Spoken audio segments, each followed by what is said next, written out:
पिछले कुछ हफ्तों में दुनिया की लगभग 20% तेल सप्लाई, मतलब एक तरह से एक धधकते हुए वॉर जोन के बीच फंसी हुई नजर आई। बिल्कुल।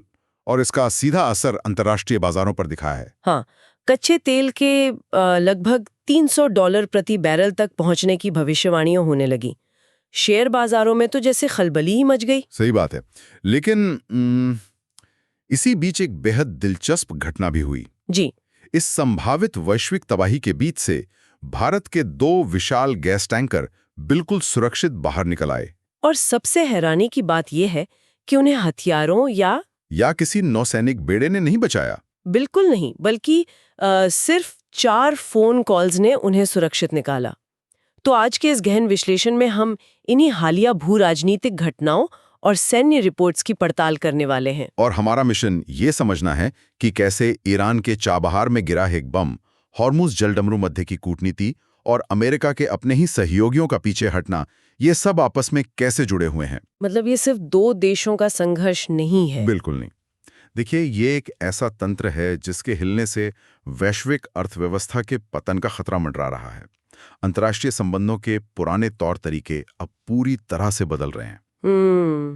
तो इस चर्चा की शुरुआत उस जगह से करते हैं जहां भारत का सीधा हित जुड़ा हुआ है। हाँ। मेरा मतलब है चाबहार। हाँ, चाबहार पोर्ट।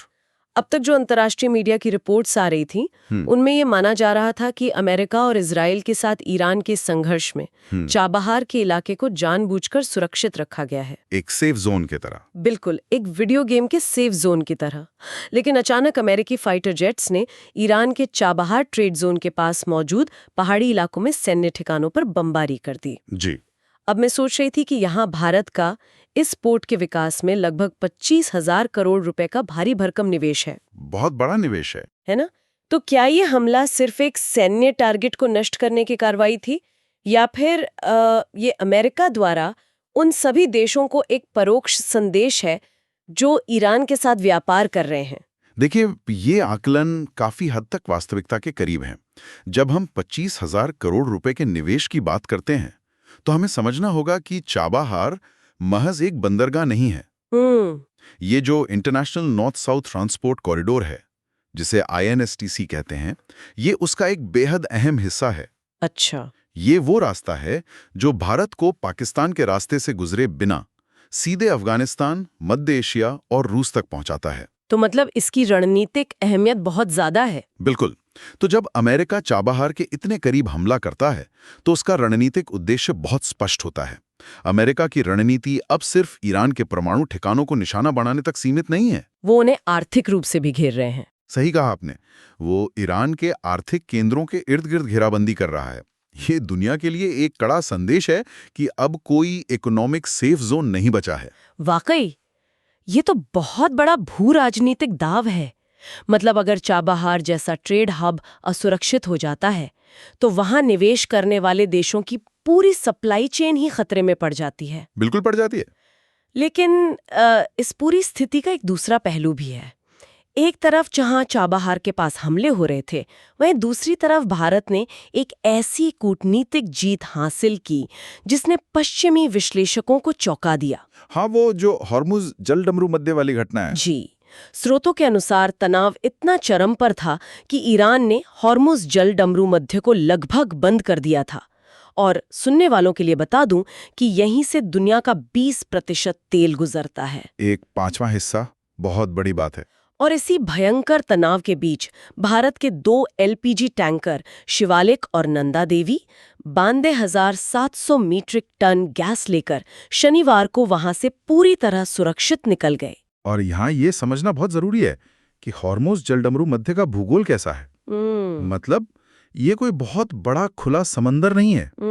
अपनी सबसे संकरी जगह पर ये सिर्फ 21 मील चौड़ा है।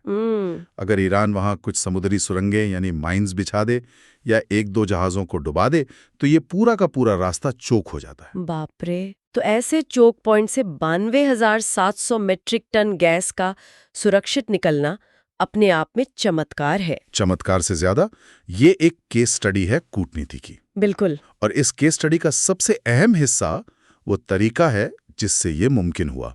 भारत के विदेश मंत्री एस जयशंकर ने खुलासा किया कि उन्होंने इस संकट के दौरान ईरान के विदेश मंत्री अब्बास अराची से 4 बार फोन पर बात की। जी। अब लोगों के मन में ये सवाल आ सकता है कि क्या महज फोन करने से कोई देश युद्ध के बीच अपना रास्ता खोल देता है? मतलब ये कोई जादुई फोन कॉल तो थी नहीं। बिल्कुल नहीं। इसके पीछे एक बहुत बड़ा कूटनीतिक दबाव या कह लें कि लेवरेज काम कर रहा है। हाँ, क्योंकि कड़े प्रतिबंधों के बावजूद भारत ईरान के कच्चे तेल का एक बड़ा खरीदार रहा है। और जो हमने चाबहार की बात की, वहां भारत का निवेश ईरान को आर्थिक रूप से अलग थलग होने से बचाता है। सही बात है। इसे अंतर्राष्ट्रीय राजनीति में ट्रांजैक्शनल डिप्लोमेसी या लेन देन की कूटनीति कहते हैं। कोई भी देश सिर्फ सद्भावना के आधार पर युद्ध के बीच अपने नियम नहीं बदलता। मतलब ईरान को भी पता है कि भारत को नाराज करना ठीक नहीं होगा। बिल्कुल। ईरान को बखूबी पता है कि अगर भारत जैसे देश के जहाज उसके इलाके में फंसते हैं तो वो अपने बचे खुचे भागीदारों को भी खो देगा। देखिए, एस जयशंकर की रणनीति हमेशा से ये रही है कि संघर्ष चाहे कितना भी गहरा क्यों ना हो, बातचीत के चैनल्स कभी बंद नहीं होने चाहिए। जब पूरी दुनिया ईरान को सिर्फ धमकियां दे रही थी, भारत ने संवाद का रास्ता चुना। वाकई ये इस बात का सबूत है कि निरंतर बातचीत एक सुरक्षित रास्ता निकाल सकती है। लेकिन भारत ने तो अपना रास्ता निकाल लिया, पर बाकी देशों का क्या, जिनके पास ईरान के साथ वो लेवरेज नहीं है? उनके लिए तो हॉर्मुज़ का बंद होना एक तरह से आर्थिक मौत है। बिल्कुल। और इसी डर ने अब अमेरिका के अंदर एक नई बहस छेड़ दी है। हाँ, स्रोतों में एक बहुत ही गंभीर रिपोर्ट का जिक्र है। अमेरिका के retired army colonel Douglas Macgregor ने टकर कार्लसन के शो पर एक चेतावनी दी है। उन्होंने बताया कि कच्चा तेल $120 प्रति बैरल के स्तर को छू रहा है जी। और ईरान इसे $200 तक ले जाने की धमकी दे रहा है। और कर्नल मैकग्रेगर का तो अपना अनुमान ये है कि ये $300 प्रति बैरल तक जा सकता है। $300 का आंकड़ा सिर्फ सप्लाई के रुकने से नहीं आता। देखिए, जब भी किसी समुद्री रास्ते पर युद्ध का खतरा मंडराता है तो जहाजों का जो मरीन इंश्योरेंस प्रीमियम होता है वो रातों रात 10 गुना से भी ज्यादा बढ़ जाता है। ओहो, 10 गुना? हाँ। और वॉल स्ट्रीट में बैठे जो कंप्यूटर एल्गोरिदम हैं वो पैनिक बाइंग शुरू कर देते हैं, और जो जहाज उस रास्ते से नहीं जा पाते उन्हें हजारों किलोमीटर का लंबा और बहुत महंगा रास्ता तय करना पड़ता है। तो ये सब मिलकर कीमतें आसमान पर पहुंचा देते हैं।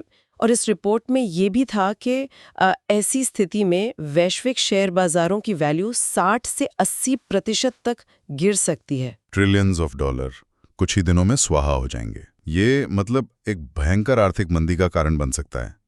आधुनिक ग्लोबल सप्लाई चेन पूरी तरह से ठप पड़ जाएगी। और शायद यही कारण है कि कर्नल मैकग्रेगर ने डोनाल्ड ट्रंप को एक बहुत ही असामान्य सलाह दी। हाँ, वो मध्यस्थता वाली बात। जी, उन्होंने कहा कि अमेरिका को ये फेक नेगोशिएशन बंद करनी चाहिए, और अगर वे सच में इस ग्लोबल टेंशन को रोकना चाहते हैं तो उन्हें तुरंत भारत के प्रधानमंत्री नरेंद्र मोदी को फोन मिलाना चाहिए और उन्हें लूप में लाना चाहिए। मतलब ये बहुत हैरान करने वाली बात है ना, दुनिया की सबसे बड़ी महाशक्ति जिसका नेता खुद को सबसे बड़ा डील मेकर कहता है, वो अचानक भारत की तरफ क्यों देख रहा है? ये तो ऐसा है जैसे कोई फायर फाइटर आग बुझाने के बजाय किसी राहगीर से कहे कि तुम जाकर आग से बात करो। एनालॉजी बहुत अच्छी है, लेकिन इस बात से इनकार नहीं किया जा सकता कि अमेरिका के भीतर अब एक मिलिट्री फटीग यानी सैन्य थकान आ चुकी है। इराक और अफगानिस्तान के बाद? बिल्कुल। वहां खरबों डॉलर और हजारों जानें गंवाने के बाद अमेरिकी सैन्य अधिकारी अब एक और बड़े क्षेत्रीय युद्ध में उलझना नहीं चाहते। और दूसरी बात, मध्य पूर्व में अमेरिका की मध्यस्थता की विश्वसनीयता अब लगभग खत्म हो चुकी है। ईरान अमेरिका पर भरोसा ही नहीं करता। बिल्कुल नहीं करता।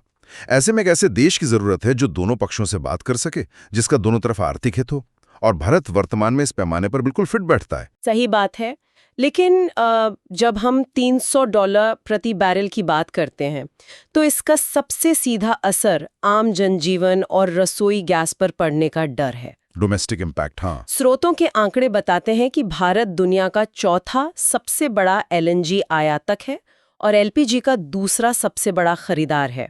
भारत के मिडिल ईस्ट की सप्लाई पर भारी निर्भरता है जी। अब ऐसे में भारत सरकार की तरफ से बयान आया है कि घबराने की कोई जरूरत नहीं है, देश में LPG की कोई कमी नहीं है, सिलेंडर जमा करने की आवश्यकता नहीं है। पर क्या ये सिर्फ एक पब्लिक रिलेशन बयान है?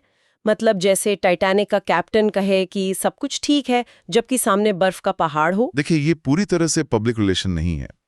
हर बड़ी अर्थव्यवस्था के पास अपने स्ट्रेटेजिक रिजर्व्स यानी रणनीतिक भंडार होते हैं। अच्छा। हाँ, भारत ने भी मंगलुरु, विशाखापट्टनम और पाडूर जैसे इलाकों में जमीन के नीचे विशालकाय गुफाओं में लाखों मीट्रिक टन ऊर्जा के सुरक्षित भंडार बना रखे हैं। ओहो, मतलब जमीन के नीचे रिजर्व्स हैं। बिल्कुल। तो जब सरकार कहती है कि पैनिक की जरूरत नहीं है, तो वो इन्हीं रिजर्व्स के भरोसे कह रही है। अगर सप्लाई कुछ हफ्तों के लिए बाधित होती है तो ये रिजर्व देश को बचा सकते हैं। मतलब ये रिजर्व एक तरह से गाड़ी के एयर बैग की तरह काम करते हैं। बिल्कुल। एक्सीडेंट होने पर तुरंत जान बचा लेंगे। लेकिन अगर गाड़ी लगातार किसी भारी दबाव के नीचे कुचली जा रही हो, मेरा मतलब है अगर ये युद्ध लंबा खिंच गया तो वो एयर बैग भी फट जाएगा। बहुत सही कहा आपने। स्ट्रैटेजिक रिजर्व सिर्फ एक बफर हैं। वे समस्या का स्थायी समाधान नहीं है। अगर हॉर्मुज का रास्ता लंबे समय तक बंद रहता है तो दुनिया का कोई भी रिजर्व किसी भी देश को पूरी तरह से नहीं बचा सकता। तब तो हमें वैकल्पिक बाजारों से गैस खरीदनी पड़ेगी, जो उस समय तक बहुत महंगी हो चुकी होगी। बिल्कुल। इसलिए आज स्थिति नियंत्रण में है, लेकिन ये अस्थिरता जल्दी सुलझनी चाहिए। और जब इसे सुलझाने की बात आती है तो अमेरिका जिस तरह का रवैया अपना रहा है वो दुनिया के लिए एक वेकअप कॉल साबित हो रहा है। जहां भारत कूटनीति कर रहा है, अमेरिका एक सैन्य गठबंधन बनाने की कोशिश कर रहा है। हाँ, जो कि काम नहीं कर रहा। बिल्कुल नहीं कर रहा। डोनाल्ड ट्रंप ने सहयोगी देशों से अपील की कि वो तेल टैंकरों की सुरक्षा के लिए अपनी नौसेनाएं भेजें। लेकिन हैरानी की बात यह है कि अमेरिका के अपने जिगरी दोस्त ही अब उसका साथ छोड़ रहे हैं। ये अंतर्राष्ट्रीय व्यवस्था के मल्टीपोलर यानी बहुध्रुवीय दुनिया में बदलने का सबसे स्पष्ट प्रमाण है। आप जापान का ही उदाहरण ले लीजिए। हाँ, जापान के प्रधानमंत्री सनाए तकाइची ने स्पष्ट कर दिया कि वे कोई नौसेना नहीं भेज रहे हैं, और वो भी तब जब जापान की 90% तेल सप्लाई इसी रास्ते से आती है। उन्होंने कहा कि उनका संविधान शांतिवादी है। जी। और ऑस्ट्रेलिया की परिवहन मंत्री कैथरीन किंग ने भी कह दिया कि वो युद्धपोत नहीं भेजेंगे। मुझे तो लगता है कि ये सिर्फ शांतिवाद का मामला नहीं है। मेरी समझ से जापान और ऑस्ट्रेलिया इसलिए पीछे नहीं हट रहे कि वे युद्ध विरोधी हो गए, बल्कि उनकी अपनी अर्थव्यवस्थाएं पहले से ही महंगाई से जूझ रही हैं। बिल्कुल यथार्थवादी नजरिया है आपका। देशों की प्राथमिकता बदल गई है। अगर उनका एक भी युद्धपोत ईरान के निशाने पर आ गया तो उनका घरेलू बाजार तबाह हो जाएगा। और यही ट्रेंड हम यूरोप में भी देख रहे हैं। ब्रिटेन का रुख भी तो देखिए। हाँ, ब्रिटेन जो हमेशा अमेरिका के साथ खड़ा रहता है, उसने भी बहुत नपातुला कदम उठाया है। ब्रिटेन ने कहा है कि वो सीधे युद्धपोत भेजने के बजाय सिर्फ समुद्र से माइंस हटाने के लिए एयर माइन स्वीपर भेजेगा। मतलब एक रक्षात्मक भूमिका। बिल्कुल। वो दिखा रहे हैं कि हम मदद कर रहे हैं, लेकिन ईरान को उकसाने वाला कोई काम नहीं कर रहे हैं। और फ्रांस ने तो अनुरोध सीधे तौर पर ठुकराई दिया। उनका कहना है कि उनका उद्देश्य स्थिरता है, संघर्ष बढ़ाना नहीं। यहाँ तक कि चीन पर भी अमेरिका दबाव बना रहा है, पर कुछ हो नहीं रहा। और इन सब के बीच ईरान के विदेश मंत्री अब्बास अराक्ची का बयान बहुत कुछ कह जाता है। जी। उन्होंने कहा कि ईरान को युद्ध विराम नहीं मांग रहा है। हाँ, वो आत्मरक्षा के लिए लंबे समय तक लड़ने को तैयार हैं। ईरान जानता है कि अमेरिका के सहयोगी अब एकजुट नहीं है।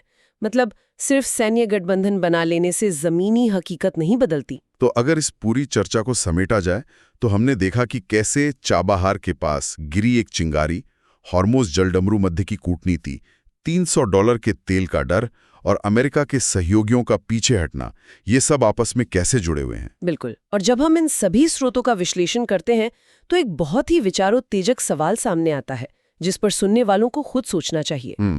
वो क्या? सवाल ये है कि अगर जापान, फ्रांस और ब्रिटेन जैसे पुराने सहयोगी अमेरिका के सैन्य गठबंधनों से पीछे हट रहे हैं और खुद अमेरिकी विशेषज्ञ संकट सुलझाने के लिए भारत की तरफ देख रहे हैं, जी, तो क्या ये इस बात का संकेत है कि ग्लोबल पुलिसमैन के रूप में अमेरिका का युग खत्म हो रहा है? क्या मध्य पूर्व की स्थिरता अब पूरी तरह से कूटनीति पर निर्भर करेगी, न कि युद्धपोतों पर? वाकई ये एक ऐसा सवाल है जो अंतर्राष्ट्रीय राजनीति को देखने का नजरिया बदल देता है। आज हमने देखा कि कैसे एक बमबारी महंगाई बढ़ा सकती है, लेकिन सही समय पर की गई कूटनीति उस तबाही को रोक भी सकती है।